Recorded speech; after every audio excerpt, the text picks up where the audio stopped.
ఉగాది పర్వదినం పురస్కరించుకొని ఈరోజు ఉదయం గూడూరు నియోజకవర్గ ప్రజలందరికీ కూడా శుభాకాంక్షలు తెలియజేశాం.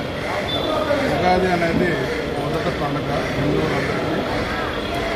మరి అదే రకంగా ఎక్కువ హిందువులనే కాకుండా అందరూ కూడా తెలుగు గౌరవించే వాళ్ళందరూ కూడా తెలుగు సంవత్సరాదిన మొదటి స్టార్టింగ్ సంవత్సరంగా అందరూ భావిస్తారు. అందులో భాగంగా ఈరోజు గూడూరు ప్రజలందరూ కూడా సుఖశాంతులతో, ఐశ్వర్యాలతో, ఆయుష్తో అందరూ సంతోషంగా ఉండాలని మనస్ఫూర్తిగా భగవంతుని కోరుకున్నారు.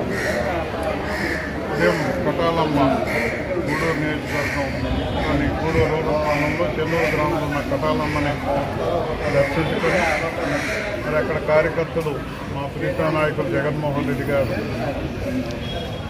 170 సీట్లు 25 పార్లమెంట్లు బైనాట్ అని ఆయన పనిచేస్తూ ముందుకెళ్తున్నారు. అందులో భాగంగా కార్యకర్తలందరూ కూడా 170 టెంకాయలు ప్లస్ 200 టెంకాయలు మరి కటాలమ్మకి సమర్పించారు. ఆయన జనరంజక పాల్గొన్నారు. మరి పని చేసి ఈరోజు భవిష్యత్తు అడుగుతున్నారు. అందులో భాగంగా గొప్పగా అమ్మవారు ఆశీర్వదించాలని కోరుతున్నాము.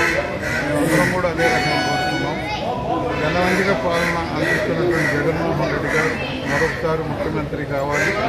ఘనంగా మంచి మెజార్టీతో అందరూ 175 మంది శాసనసభ్యులు, 25 మంది పార్లమెంట్ సభ్యులు అందరూ ఎంపిక కావాలని మరి ఈరోజు కూడా మల్లం పవిత్రమైనటువంటి మల్లం సుబ్రహ్మణ్య స్వామి గారి టెంపుల్ ఉంది, స్వయంభూ. ఇక్కడ వారి ఆశీస్సుల కోసం ఇక్కడ వచ్చారు. అందుబాటులో ఉన్న నాయకులందరూ కూడా ఈరోజు వచ్చారు. ఎక్కడ పెట్టినా ఐక్యంగా ముందుకెళ్తున్నారు. మా జెండా ఒకటే, జగన్మోహన్ రెడ్డి గారిని గెలిపించుకోవడమే. చిన్న భేదాభిప్రాయాలు ఉంటాయి కుటుంబంలో అయినా పార్టీలైనా.